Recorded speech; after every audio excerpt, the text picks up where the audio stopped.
Hi, welcome back to Triple X Sports News. This week in sports, we have two major drafts coming up, the NHL draft and the NBA draft.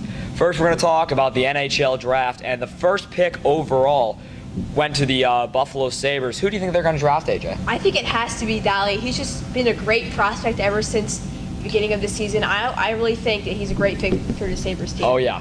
Good Swedish defenseman, homegrown. He's been doing great in the Swedish Elite League. But there is some contest for this second pick overall. Who do you think is going second overall to the Carolina Hurricanes? Many thought it was Svechnikov, but now some are thinking Filip Zadina.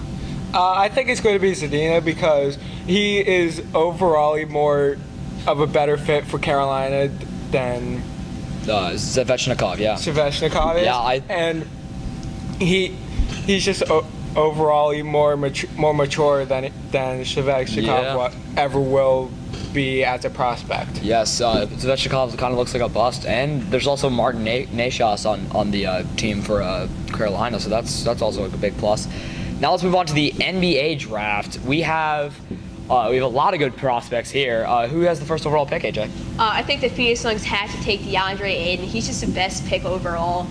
He's a great big man, can shoot the basketball a little bit, and he can post up. So I think he's definitely the first pick of the draft. That sounds pretty interesting. Is there any like wildly contested pick in this draft? I think the one pick that everyone would probably think is the most overrated for the draft is Trae Young. Even though he had a great season with Oklahoma, he had a good start, and that's what everybody was looking off of, and he really didn't finish off the same way that he started, and I think he's going to be the biggest bust out of the whole draft. All right, we have a caller on the line, Rashad from Philly. What do you have to say, my friend? Hey guys, love the show.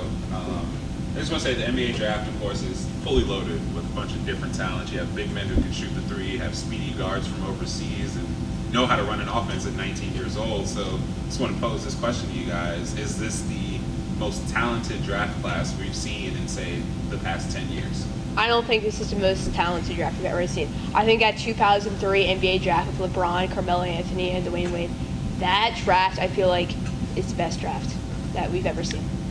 There is a very big argument that you could put in there, but I would put my side back to, again, the 2003 draft with Carmelo Anthony, LeBron James, and Dwayne Wade. Yeah, there's nothing else I could really comment on that. Also, Rashad, you're from Philly, correct? Yes, sir. Who do you think? Why it was like? Do you think the Phillies should take Mikal Bridges with their 10th overall pick? I believe so. I think he's a really good fit for that offense. I mean, if you look at the 76ers, I mean, their roster is pretty much filled. They have a game plan. They have the players that they need to succeed. It's just about execution right now. So draft picks necessarily won't be the most important thing going into this next season, but, you know, you make the right pick and all you're doing is helping your team. So Mikal Bridges, I think, is the answer to that. All right. Thank you guys. We're going to go to commercial break right now. Thank you for listening to Triple X Sports News. Bye.